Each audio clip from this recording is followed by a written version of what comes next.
நாம எல்லாரும் video game செமையாக வளர்ந்துட்டு இருப்போம். அந்த உலகத்துக்குள்ளே நாம போனால் எப்படி இருக்கும் அப்படிங்கிற விஷயங்களை நிறைய படங்களை பார்த்துருப்பீங்க. பட் இந்த ஒரு படத்தில் டிஃப்ரென்ஸ் என்னன்னா, அந்த உலகத்தில் இருக்கிற நான் பிளேயபிள் கேரக்டருக்கு திடீர்னு உயிர் வந்து இல்லை அறிவு வந்து இல்லை அது ஒரு ஏஐயா மாதிரி என்னென்ன விஷயங்கள்லாம் பண்ணுது, என்ன மாதிரியெல்லாம் யோசிக்குது அப்படிங்கிறது தான் இந்த படத்தில் வந்து அழகாக எடுத்திருப்பாங்க. ஸோ இந்த படத்தோட பேர் ஃப்ரீ காய். ஜியோ ஹாட்ஸ்டார் அவைலபிளாக இருக்குது, தமிழ் இருக்குது. செம்ம ஃபன்னாக, செம்ம அழகாக, செம்ம கலர்ஃபுல்லான இருக்குன்னா டைம் இருந்தால் செக் பண்ணி பாருங்க. படம் ரெண்டாவது வாட்டி நான் திரும்ப பார்த்தேன். பார்த்து முடிச்சதுக்கப்புறம் எனக்கு ஒரு கேள்வி. நான் வந்து ஒரு கேம்குள்ளே விளாட்றதுக்கு போகிறேன். அந்த இடத்துல நான் என்ன பண்ணுங்கிறத நான் டிசைட் பண்ணுறேன்.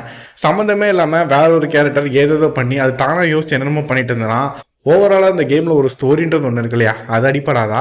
இல்லை என்னதான் அது ஒரு பேட்டில் கிரவுண்டாக இருந்தாலுமே அங்கே இருக்கவங்களாம் போய் இறங்கணுன்னு என்னை போட்டு தள்ளிட்டாங்கன்னா நான் எப்படி கேம் விளையாடுவேன்? ஸோ இந்த ஒரு ஐடியாவை இந்த படத்தில் எப்படி வந்துச்சு அப்படிங்கிறது தெரியல. அது எப்படி ஒர்க் அவுட் ஆகுங்கிறது மட்டும் நீங்கள் யாராச்சும் யோசிச்சிங்க அப்படின்னா கமெண்ட் செக்ஷனில் மென்ஷன் பண்ணுங்க. ஸோ ஃப்ரீ காய் ஆல்ரெடி நிறைய பேர் பார்த்துருப்பீங்க.